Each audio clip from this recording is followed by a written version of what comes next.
Okay, maybe we should all just take a seat for a moment. We've had an election.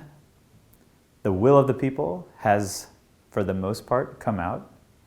And it is not the outcome that I wanted, not the outcome that many of us wanted. But that's okay. That's why we have elections.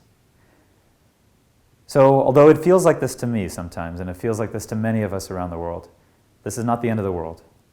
This is not the end of human civilization. This is not the end of America. This is not the end of what America stands for even. It is a detour on a path that, as the president likes to say, the arc of history is long but bends towards justice. I have to believe that, and I do believe that. As someone who loves history, who sees where things go, Trump is not an unusual character. People like our new president-elect, our new president-elect, come in history at all times, and sometimes they win power, sometimes they get into office. But they aren't there forever, and in our system, the most that they can be there for is to be there for 8 years.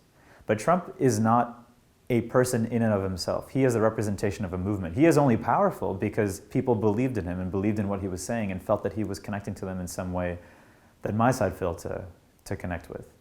So we need to understand that. We need to better figure out what it takes to really get to that outcome. We could be in a world in which we close off, in which my country, the country that has for so long been open and welcoming and service-oriented and warm, becomes cold and angry and fearful.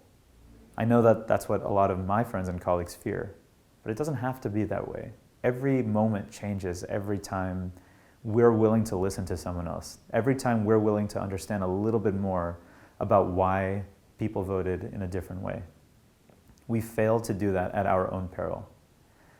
And so if there's one thing that I'm going to try and take away from this is that although things feel tough, and there's a lot of concerns about where things will be going for the future, where our country will be headed, this is not a dictatorship. And hopefully, we'll continue to maintain the democratic norms that we've had for 200 years and have improved a lot in these last 50 years in order to provide a check on power where that needs to be. That should be the case, by the way, even if Clinton had been elected. We would have wanted to make sure we had a strong check on power, and we had a reasonable, thoughtful way of having our national discussion. So I don't know, honestly, I'm feeling a little bit lost. I don't really know what's happened or why this has happened, but that should be a signal to me. It's a signal that basically tells me I don't understand what's happened properly. And no matter how much time I've spent reading or trying to understand, that hasn't been enough. There's no substitute for talking to people, for listening to people, and for really understanding. It's incumbent upon me to do that. It's incumbent upon all of us to do that. It's not good enough for us to spout the same type of figures that we send to one another with shocked exclamation marks. You have to talk to a human being. You have to understand what they're really at. And what this election has told us is that we failed to do that.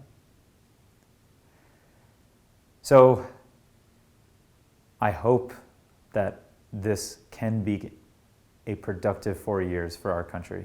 And given the role that we happen to play in the world, a productive 4 years for the world as a whole. I know that some trends aren't going to stop. Technology will keep moving fast. It'll keep advancing. We'll keep having an exponential growth curve to the way in which we evolve as a society and the way in which we communicate as a society. And maybe using some of the new innovations that come in this next half decade, we can work to fix some of the conversational problems that we've seen happening over the course of these last 2 years.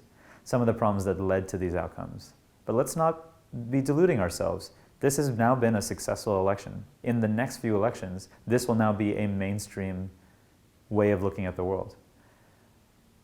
But that a closed-off, fearful mentality gets cut off when you offer a hand in friendship, when you offer an available ear. We have to do that now so that when the next set of primaries come around, when the next set of elections come around, we really get each other. We really understand what one another's fears are. And we enact governmental policies that really support that outcome. So I hope the best for my country. And I know that although this is a challenging outcome for me and for many others here and around the world, that we can still rebuild, that we can still survive.